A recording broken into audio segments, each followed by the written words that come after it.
Hi guys, last ಪಾರ್ಟಲ್ಲಿ ಶಿಯಾ office work ಮುಗಿಸಿ ಬರುವಾಗ ಜಿನ್ ಅವ್ರನ್ನ ಮೀಟ್ ಮಾಡೋಕ್ಕೆ ಬಂದಿರ್ತಾನೆ. ಅಷ್ಟರಲ್ಲಿ ಅವ್ರ ಫ್ರೆಂಡ್ ನಾನು ಬರ್ತೀನಿ ಅಂದಿರ್ತಾಳೆ. ಎಲ್ಲರೂ ಒಟ್ಟಿಗೆ ಕೂತು ಊಟ ಮಾಡ್ತಿರ್ತಾರೆ.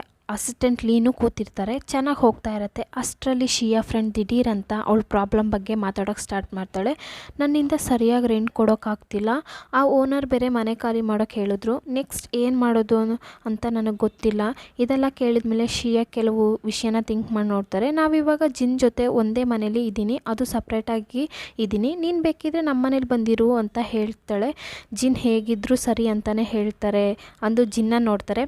ಜಿನ್ಗೆ ಏನು ಹೇಳೋದು ಅಂತ ಗೊತ್ತಾಗ್ತಿಲ್ಲ. ಶಿಯಾ ಜೊತೆಲಿ ಮಾತ್ರ ಆ ಮನೇಲಿ ಇರೋದು ಇಷ್ಟ ಆಗಿದೆ.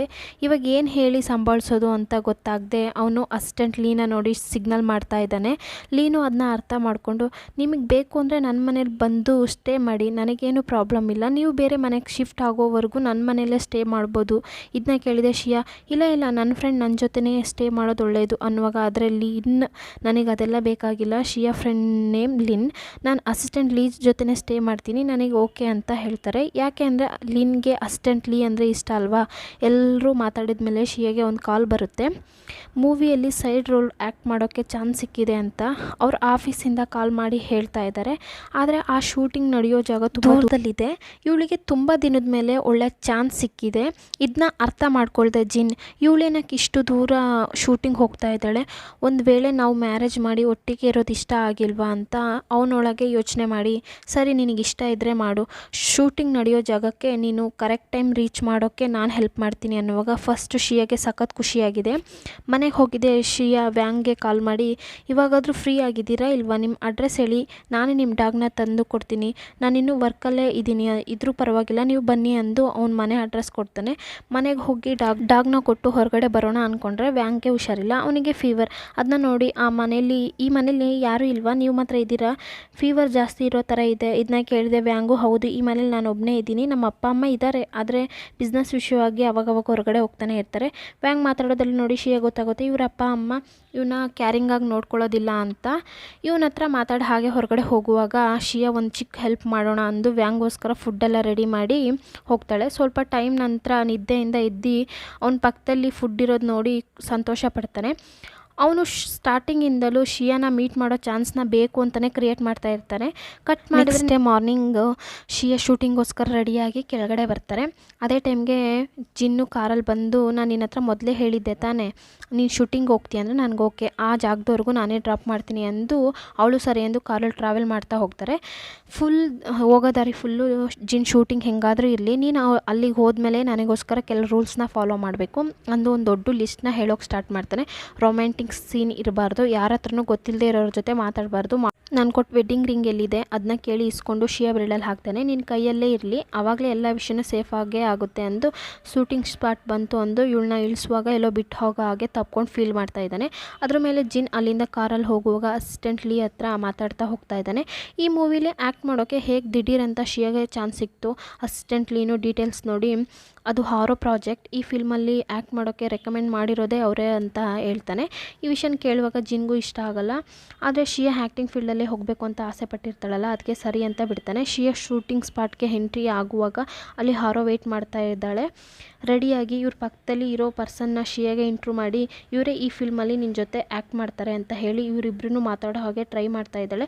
ಒಟ್ಟರಲ್ಲಿ ಶಿಯಾ ಇವ್ರನ್ನ ಸಂಭಾಳಿಸಿ ಅಲ್ಲಿಂದ ಹೋಗಿದ್ದೆ ಹಾರೋ ಹತ್ರ. ಆ ಆ್ಯಕ್ಟರ್, ಈ ಹುಡುಗಿನ ನಿಮ್ಮ ಫ್ರೆಂಡ್ ಅಂತ ತಾನೇ ಹೇಳಿದ್ರಿ, ಮತ್ತೇನಕ್ಕೆ ನಾವಿಬ್ಬರು ಆಗಾಗ ಮೀಟ್ ಮಾಡೋ ಹಾಗೆ ಮಾತಾಡೋ ಹಾಗೆ ಸುಳ್ಳು ನ್ಯೂಸ್ನ ಶೇರ್ ಮಾಡೋ ಹಾಗೆ ಮಾಡಿದ್ದೀರಾ, ಯಾಕೆ ಅಂದಾಗ ಅದೆಲ್ಲ ನಿನಗೆ ಗೊತ್ತಾಗಲ್ಲ, ನಾ ಹೇಳೋ ಕೆಲಸ ಮಾತ್ರ ನೀನು ಮಾಡು ಅಂತ ಅವ್ನ ಆಫ್ ಮಾಡ್ತಾರೆ. ಇಲ್ಲಿ ಶಿಯಾನ ಡ್ರಾಪ್ ಮಾಡಿ ಅವನ ಆಫೀಸ್ಗೆ ಹೋಗಿರೋ ಜಿನ್ ಏನು ಕೆಲಸನೂ ಮಾಡದೆ ಅವಳ ಬಗ್ಗೆನೇ ಯೋಚನೆ ಮಾಡ್ತಾ ಇದ್ದಾನೆ. ಅದರಲ್ಲೂ ಅವ್ರ ಆಫೀಸ್ಗೆ ಅಂತ ತುಂಬ ಕ್ಲೈಂಟ್ಸ್ ಇರ್ತಾರಲ್ಲ, ಅವ್ರ ಪ್ರಾಬ್ಲಮ್ ಹೇಗೆ ಸಾಲ್ವ್ ಮಾಡೋದು ಅಂತ ಅಸಿಸ್ಟೆಂಟ್ಲಿ ಮಾತಾಡ್ತಾ ಇದ್ದಾರೆ. ಆದರೆ ಅದನ್ನೆಲ್ಲ ಕೇಳಿಸ್ಕೊಳ್ದೆ ನನಗೊಂದು ವಿಷಯ ಇವಾಗಲೇ ಗೊತ್ತಾಗಬೇಕು, ಶಿಯಾಗೆ ಏನು ಇಷ್ಟ ಇಲ್ಲ ಅನ್ನೋದು ನನಗೆ ಸ್ವಲ್ಪ ಗೊತ್ತು, ಆದರೆ ನೀನು ಹೋಗಿ ಅವಳ ಫ್ರೆಂಡ್ ಲಿನ್ನ ಮೀಟ್ ಮಾಡಿ ಇನ್ನೂ ತುಂಬ ವಿಷಯನ ತಿಳ್ಕೊ. ಲೀ ನೇರವಾಗಿ ಹೋಗಿ ಲಿನ್ ಹತ್ರ ಕೆಲವು ವಿಷಯನ ತಿಳ್ಕೊಂಡು ಆಫೀಸ್ಗೆ ಬಂದು ಜಿನ್ ಹತ್ರ ಹೇಳ್ತಾ ಇದ್ದಾನೆ. ಶಿಯಾಗೆ ಪೆಟ್ಸ್ ಅಂದರೆ ತುಂಬ ಇಷ್ಟ. ಇದನ್ನ ಕೇಳಿದೆ ಜಿನ್ ಆಗಿ ಎಲ್ಲೋದ್ರೂ ಸರಿ, ಲಾಸ್ಟಲ್ಲಿ ಇದರಲ್ಲೇ ಬಂದು ಮುಗಿಯುತ್ತೆ ಅಂದು ಯೋಚನೆ ಮಾಡ್ತಾ ಇದ್ದಾನೆ. ಇವಾಗ ಶಿಯಾ ಅವಳು ವರ್ಕೆಲ್ಲ ಮುಗಿಸಿ ಫ್ರೀ ಟೈಮಲ್ಲಿ ಹೊರಗಡೆ ಕೂತಿರುವಾಗ ಅವಳ ಜೊತೆ ಆ್ಯಕ್ಟ್ ಮಾಡೋ ಆ್ಯಕ್ಟರ್ ಇದ್ದಾನಲ್ಲ, ಅವ್ನು ಹಾರೋ ಹೇಳೋ ಮಾತು ಕೇಳಿ ಇವಳನ್ನ ಪದೇ ಪದೇ ಡಿಸ್ಟರ್ಬ್ ಮಾಡೋ ಹಾಗೆ ಬಂದು ಮಾತಾಡ್ತಾ ಇದ್ದಾನೆ. ಆವಾಗ ಕರೆಕ್ಟಾಗಿ ಆಫೀಸಿಂದ ಹೊರಗಡೆ ಬರೋ ಚಾಯುನ್ ಇಲ್ಲಿ ನಡೀತಿರೋ ವಿಷಯ ನೋಡಿ ಶಿಯಾಗೆ ಸಪೋರ್ಟ್ ಮಾಡಿ ಮಾತಾಡೋಕ್ಕೆ ಸ್ಟಾರ್ಟ್ ಮಾಡ್ತಾನೆ. ಇವಳ ಜೊತೆ ನೀನು ಯಾಕೆ ಮಾತಾಡ್ತಾ ಇದೆಯಾ, ಅದೇ ಶೂಟಿಂಗ್ ಎಲ್ಲ ಮುಗೀತಲ್ವಾ, ಇವಾಗೇನಾಕೆ ಶಿಯಾನ ಡಿಸ್ಟರ್ಬ್ ಮಾಡ್ತಾ ಇದೆಯಾ ಅಂತ ಚಾಯುನ್ ಕೇಳಿದ್ರೆ, ಇಲ್ಲ ನಾ ಸುಮ್ಮನೆ ಇವ್ರ ಹತ್ರ ಮಾತಾಡ್ತಾ ಇದ್ದೆ. ಶಿಯಾನ ನಿಮಗೆ ಮೊದಲೇ ಗೊತ್ತಾ ಕೇಳುವಾಗ, ಹೌದು ನನಗೆ ಗೊತ್ತು, ನಾವಿಬ್ಬರು ಫ್ರೆಂಡ್ಸ್ ಅಂದು ಆ್ಯಕ್ಟರ್ ಅಲ್ಲಿಂದ ಹೋಗೋಕೆ ಹೇಳ್ತಾನೆ. ಆಮೇಲೆ ಇವ್ರು ಒಂಟಿಯಾಗಿ ಹೋಗಿ ಆರೋಗ್ಯ ಕಾಲ್ ಮಾಡಿ ನಡೆದಿರೋದೆಲ್ಲ ಹೇಳ್ತಾನೆ. ಆ ಹುಡುಗಿ ಜೊತೆ ಮಾತಾಡುವಾಗ ಫೋಟೋ ತೆಗಿಯೋಣ ಅಂದರೆ ಚಾಯುನ್ ಬಂದು ನಿಲ್ಲಿಸಿದ್ರು. ಇವಾಗ ಫೋಟೋನು ತೆಗಿಯೋಕೆ ಟಾಪಿಕ್ ಬಗ್ಗೆ ಮಾತಾಡ್ತಾ ಇದ್ದಾರೆ. ಚಾಯುನ್ ಶಿಯಾ ಹತ್ರ ಮಾತಾಡುವಾಗ, ಏನಾಯಿತು ಅವನ ಹತ್ರ ಹೀಗೆಲ್ಲ ಮಾತಾಡಬೇಡ, ಸ್ವಲ್ಪ ಅವಾಯ್ಡ್ ಮಾಡ್ಕೊ. ಇದನ್ನ ಕೇಳಿದೆ ಶಿಯಾ, ನಾನೇನು ಬೇಕು ಅಂತ ಮಾತಾಡಿಲ್ಲ, ಅವನೇ ನನ್ನ ಹತ್ರ ಬಂದು ಪದೇ ಪದೇ ಮಾತಾಡ್ತಾ ಇದ್ದಾನೆ, ಏನೇ ಇದ್ರೂ ಓಕೆ, ಇವಾಗ ನೀನು ನನಗೆ ಹೆಲ್ಪ್ ಮಾಡಿದೆ ಅಂದು ಚಾಯುನ್ಗೆ ಥ್ಯಾಂಕ್ಸ್ ಹೇಳುವಾಗ, ನಾನು ನಿನಗೆ ಹೆಲ್ಪ್ ಮಾಡಬೇಕು ಅಂತ ಬಂದಿಲ್ಲ, ನಾನು ನನ್ನ ಕ್ಲೋಸ್ ಫ್ರೆಂಡ್ ಜಿನ್ಗಾಗಿ ಇದೆಲ್ಲ ಮಾಡಿದೆ. ನಿಮ್ಮಿಬ್ಬರಿಗೂ ಮ್ಯಾರೇಜ್ ಆಗಿದೆ ಅನ್ನೋ ವಿಷಯ ನಮ್ಮಲ್ಲಿರೋ ಕೆಲವೊಬ್ಬರು ಬಿಟ್ಟರೆ ಬೇರೆ ಯಾರಿಗೂ ಗೊತ್ತಿಲ್ಲ. ನೀನು ಬೇರೆ ಯಾರಾದರೂ ಪರ್ಸನ್ ಜೊತೆ ಮಾತಾಡೋದು ನೋಡಿದ್ರೆ ಹಾಗೆ ಬೇಡದೇ ಇರೋ ನ್ಯೂಸ್ನ ಶೇರ್ ಮಾಡಿಬಿಡ್ತಾರೆ. ಸ್ವಲ್ಪ ಟೈಮ್ ನಂತರ ತೋರಿಸ್ತಾರೆ ಚಾಯುನ್ ಅವ್ರ ಅಪ್ಪ ಹತ್ರ ಕಾಲಲ್ಲಿ ಕೂಗ್ತಾ ಇದ್ದಾರೆ, ನಿಮಗೆ ನಾನು ಬಿಸ್ನೆಸ್ ಡೆವಲಪ್ ಮಾಡಬೇಕು ಅಂತ, ಒಂದು ಶ್ರೀಮಂತ ಹುಡುಗಿನ ಮ್ಯಾರೇಜ್ ಮಾಡ್ಕೋಬೇಕು, ನೀವು ಹೇಳ್ದಾಗೆಲ್ಲ ಖಂಡಿತ ನನ್ನಿಂದ ಮಾಡೋಕ್ಕಾಗಲ್ಲ, ಅದನ್ನ ಮೀರಿ ಇದೆಲ್ಲ ನಡಿಬೇಕು ಅಂದರೆ ಯಾರನ್ನಾದರೂ ಅಡ್ಯಾಪ್ಟ್ ಮಾಡಿಕೊಂಡು ಇದೆಲ್ಲ ಮಾಡಿ, ನನ್ನೇ ಹೇಗೆ ಅಡ್ಯಾಪ್ಟ್ ಮಾಡಿ ಬೆಳೆಸ್ತಾ ಇದ್ದೀರೋ ಹಾಗೆ ಅಂತ ಚಾಯುನ್ ಕೋಪದಲ್ಲಿ ಕಾಲ್ ಮಾತಾಡುವಾಗ, ತುಂಬ ಮಳೆ ಬರ್ತಾ ಇದೆ.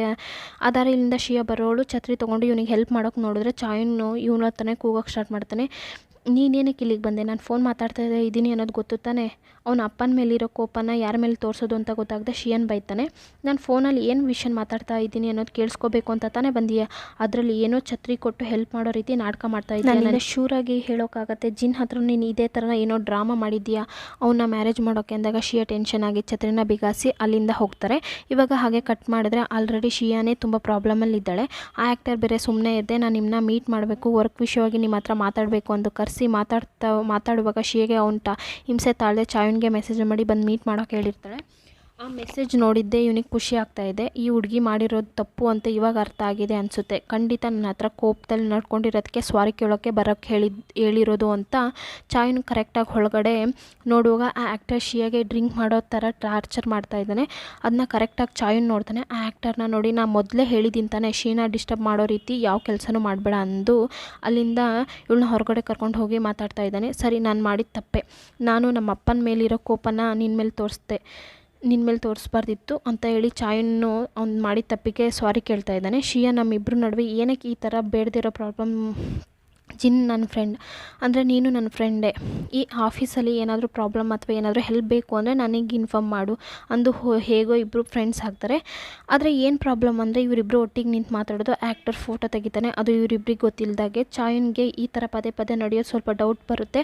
ಅವನು ಹಾಗೆ ಜಿನ್ಗೆ ಕಾಲ್ ಮಾಡಿ ಯಾರೋ ಬೇಕು ಅಂತ ಶಿಯಾನ ಯಾವುದ್ರಲ್ಲಾದರೂ ಸಿಗಾಕ್ಸ್ಬೇಕು ಅಂತ ಟ್ರೈ ಮಾಡ್ತಾ ಇದ್ದಾರೆ ಅಂತ ನನಗನ್ನಿಸ್ತಾ ಇದೆ. ಆದರೆ ಯಾರು ಈ ಕೆಲಸ ಮಾಡ್ತಾ ಇದ್ದಾರೆ ಅನ್ನೋದು ಕನ್ಫರ್ಮ್ ಆಗಿ ಇವಾಗ ಹೇಳೋಕ್ಕಾಗಲ್ಲ.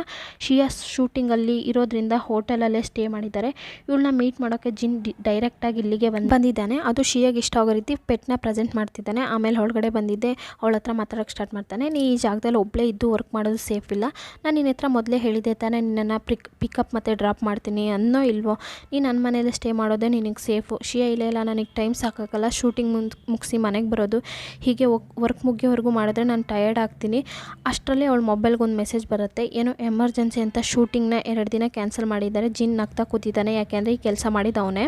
ಅದ್ರ ಮೇಲೆ ಇಬ್ಬರು ಥಿಂಗ್ಸ್ನ ತಗೊಂಡು ಹೊರಗಡೆ ಬರುವಾಗ ಶಿಯಾಗೆ ಜಿನ್ ಅಡ್ವೈಸ್ ಮಾಡ್ತಾ ಇದ್ದಾನೆ, ನಿನಗೆ ವರ್ಕ್ ಮಾಡೋ ಜಾಗದಲ್ಲಿ ಅಥವಾ ಶೂಟಿಂಗ್ ಸ್ಪಾಟಲ್ಲಿ ಯಾವುದಾದ್ರೂ ಪ್ರಾಬ್ಲಮ್ ಕೊಡೋಕ್ಕೆ ಟ್ರೈ ಮಾಡ್ತಾ ಇದ್ದಾರಾ, ಹೇಗೆ ಇದ್ದರೂ ನೀನು ಫೀಲ್ ಮಾಡ್ತಿದ್ರೆ ನಿಜ ಹೇಳು. ಆದರೆ ಶಿಯಾ ಹತ್ರ ಆ ಆ್ಯಕ್ಟರ್ ಪದೇ ಪದೇ ಬಂದು ಬೇಡದೇ ಇರೋ ಹಾಗೆ ಮಾತಾಡ್ತಾ ಇರೋದನ್ನ ಹೇಳಿದೆ, ಏನಿಲ್ಲ ಅಂದು ಟಾಪಿಕ್ನ ಚೇಂಜ್ ಮಾಡ್ತಾಳೆ. ಅಲ್ಲಿಂದ ಅವರಿಬ್ಬರು ಹೋಗ್ತಾರೆ. 5 ಸ್ಟಾರ್ ಹೋಟೆಲ್ಗೆ ಕರ್ಕೊಂಡು ಹೋಗಿದ್ದಾನೆ.